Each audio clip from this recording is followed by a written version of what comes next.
We've all been there. You need to do something simple online, like compress an image or generate a new password. They're quick, they're super convenient, and hey, they're free. But have you ever wondered if that free service actually comes with a hidden cost, one that's tied to your personal data? It's a question we almost never stop to ask, right?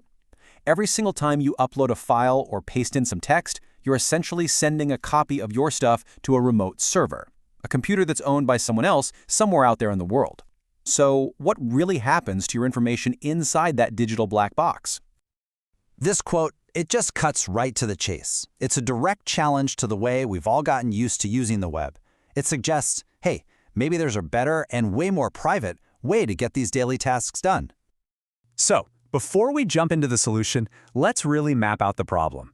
When you hit that upload button on one of these typical cloud-based tools, where is your data actually going? The process seems simple enough, right? You input, you upload, they process it, and it comes back. But that second step, that's the one we need to focus on. The moment your data is uploaded, it has left your device. And honestly, it's left your control. It now exists on a server that is not yours. And that loss of control, well, it introduces this fog of uncertainty. Is your data deleted right away, or does it just sit on that server? Is it being logged or analyzed or even sold? Who actually has access to it? All of a sudden, you're forced to put your trust in a completely unknown company with your private information. But what if we could just get rid of that risky trip altogether? I mean, imagine getting the exact same result, but without your data ever leaving your own computer. Well, that's the whole idea behind a completely different philosophy for how web tools should work. And this brings us to a really great example of this philosophy in action, PopUtils.com. Its whole approach is simple, but it's kind of radical in today's world. They want to give you powerful tools that are private by their very design. The promise is right there on the tin. No signups, no data collection. So how is that even possible? Well, the secret sauce is something called local processing. See, instead of sending your data out to some server, the tool uses the power of your own computer to do all the work right there inside your web browser. Thanks to modern web technology, all those complex calculations can now happen entirely on your device. Nothing ever leaves. Pretty cool, right? So what does this privacy-first approach actually look like when you use it?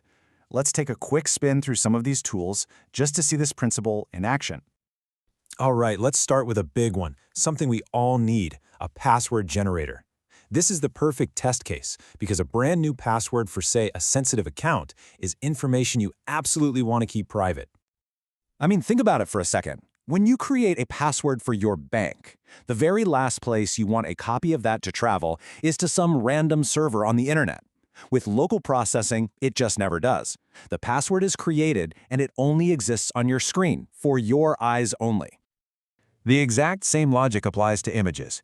Whether it's a personal photo or some confidential document for work, uploading it to a third-party service just to make the file smaller, well, it feels like a risk we shouldn't have to take. And this is really where local processing shines. You can shrink your images right on your device, which not only protects your privacy, but honestly, it's often way faster. There's no waiting around for uploads or downloads. It's both secure and efficient. And this idea just keeps going, extending to a whole range of other handy utilities. And this is where it gets really interesting. So, if you're a developer, it means you can format sensitive code without it ever leaving your machine. If you're a writer, it means you can get a word count without your text being saved somewhere else. Even for something as simple as making a QR code, the benefit is exactly the same. Your data stays yours. All of this is really built on a simple but super powerful promise that kind of defines this whole approach.